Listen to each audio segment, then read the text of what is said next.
Lisandra, você quer apresentar para a gente o SRS? Quero sim, claro. Vamos lá. Eu deixei até aqui, ó.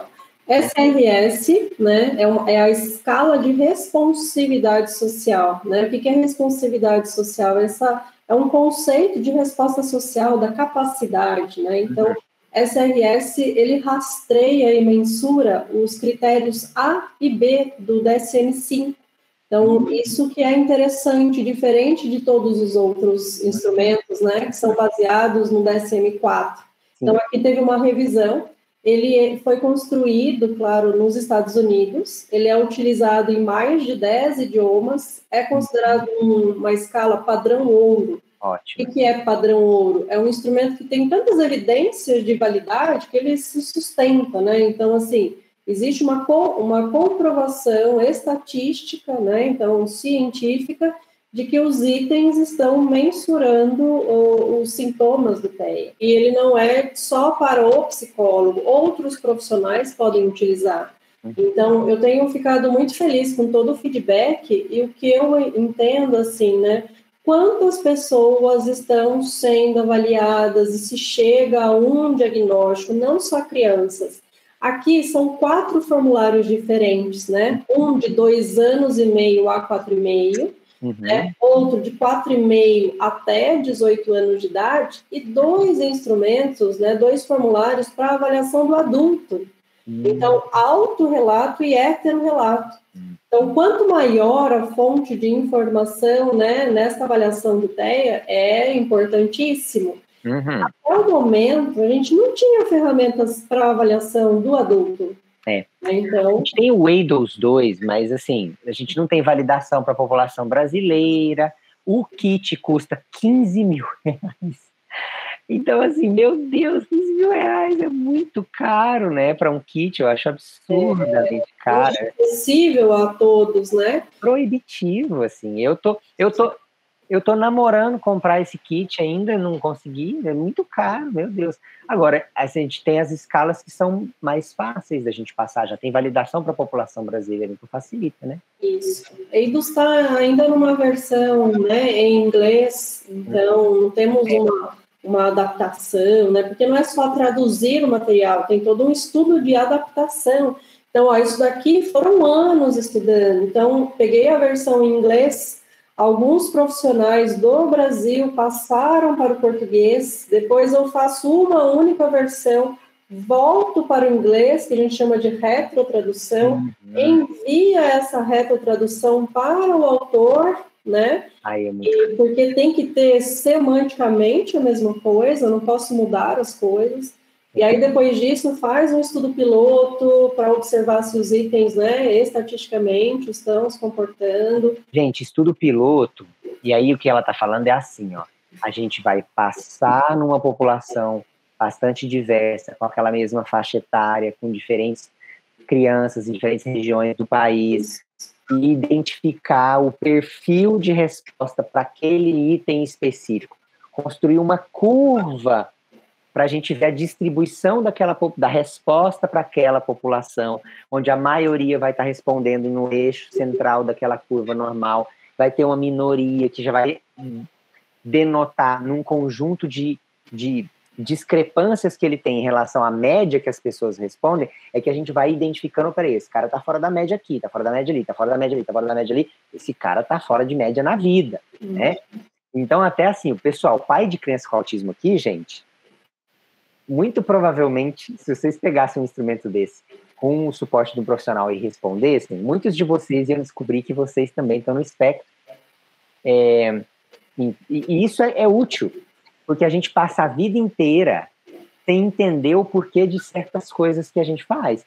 Assim, eu tenho um nível de, em muitos aspectos, ingenuidade maior do que a média, tinha comportamentos um pouco repetitivos, tenho interesses muito específicos, né? Não consigo bater conversa de elevador sobre qualquer assunto, não me interessa, eu simplesmente não quero. Né? Então, assim, tem muitas coisas que a gente vai olhando que você começa a falar, isso explica por que eu vivo assim, isso explica por que eu me sinto assado, isso me explica por que os meus relacionamentos, ou a minha vida, ou o meu trabalho, isso ajuda a gente a se entender um pouco mais, sabe? Sim, a gente está falando de aspectos genéticos, né? Então, compartilha genes. E aí, ó, o que a gente ouve do adulto, isso que você falou, tem sido cada vez mais comum. Faz o diagnóstico da criança, na devolutiva, né? Geralmente o pai, né? Mais os meninos aí, né?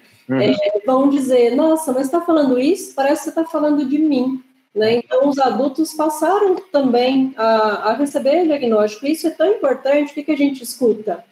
Lisandra, você tirou um peso das minhas costas. Hoje eu estou entendendo por que eu funciono assim. Isso é extremamente importante. Né? Aí você vai lá e faz... Brincando, né, gente? Mas aí você vai lá e fala, ó, você quer fechar diagnóstico por baseado? 2 pelo preço de 1? Mas é muito engraçado, mas teve uma vez que eu estava avaliando uma família ainda na época que eu morava no Canadá. E aí, estava avaliando a criança, 14 meses, o menino. E enquanto eu falava e explicava, eu gesticulava, eu mexia as mãos, e a mãe ficava olhando e acompanhando as minhas mãos. Ela não olhou para minha cara um momento, ela só ficava olhando para as minhas mãos. Naquele momento eu falei, então, né? E é genético. Não sei se vocês sabem, né? Mas o autismo é bem genético.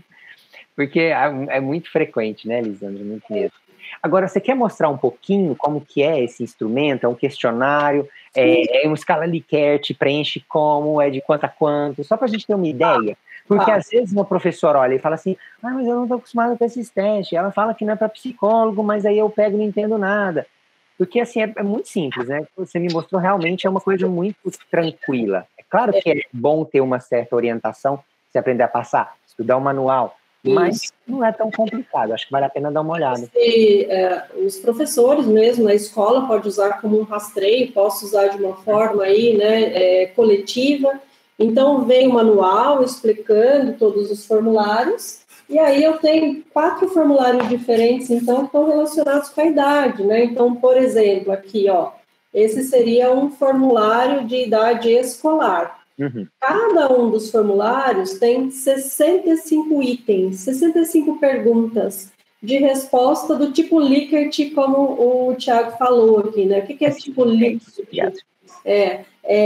São opções. Então, eu tenho aqui, ó, a opção de resposta. Não é verdade, algumas vezes é verdade, muitas vezes é verdade e quase sempre é verdade. Como ele disse, né, é algo que está na população, a gente está falando de traços da população. Então, esse estudo buscou a média disso. Quem sai fora da média, que a gente está trabalhando com o score T, né, então, que fixa a média em 50 e o desvio padrão em 10. Então, um desvio padrão, então a gente tem um ponto de corte. A partir da nota ali, aos 59, 60, a gente entende como um espectro, né? É claro que a gente vai juntar outras tantas informações aqui, né? O mais interessante desta ferramenta é o seguinte, que você pode aplicar no papel e lápis, né? Então, você entra depois no site da editora. Eu também consigo fazer uma aplicação no computador, então é informatizado, né? No meu consultório, os pais estão ali, eles vão responder no meu computador, ou se eu estiver fazendo uma avaliação online, eu posso gerar um link e envio. Então, assim, ó, eu estou aqui no interior de São Paulo, o Thiago lá em Florianópolis, né? Eu passo o link para ele por e-mail ou pelo WhatsApp, ele abre no computador dele e ele responde lá. Aí a plataforma gera um relatório. Então, ela vai dar um perfil, tanto do critério A, que são esses prejuízos da comunicação não verbal, quanto do critério B, que são esses padrões restritos e repetitivos de comportamento. E quem responde? Quem responde? O estudo que eu fiz foi com pais e cuidadores. São pais e cuidadores, isso até os 18 anos, né, que são 2 escalas diferentes. Certo. Então, tem que ser alguém que tenha uma convivência com a criança e com aquele adolescente. Alguém que conheça, os pais. Gosto sempre que o pai e a mãe respondam individualmente, porque são... Sem olhar e sem colar do coleguinha. Por que isso? Porque ele está avaliando um relato parental. Pode ser que o pai tenha uma percepção e a mãe uma percepção diferente. Quem convive mais tempo com aquela criança Então, isso também eu vou levar em consideração, né? Uhum. Aí, para o adulto, tem duas versões. Uma de autorrelato, então eu respondo. Eu mesmo, eu me deduro, eu me entrego. É a minha percepção sobre mim mesma, né? As minhas dificuldades. E aí eu posso enviar um link também para os pais, para a esposa, para o marido.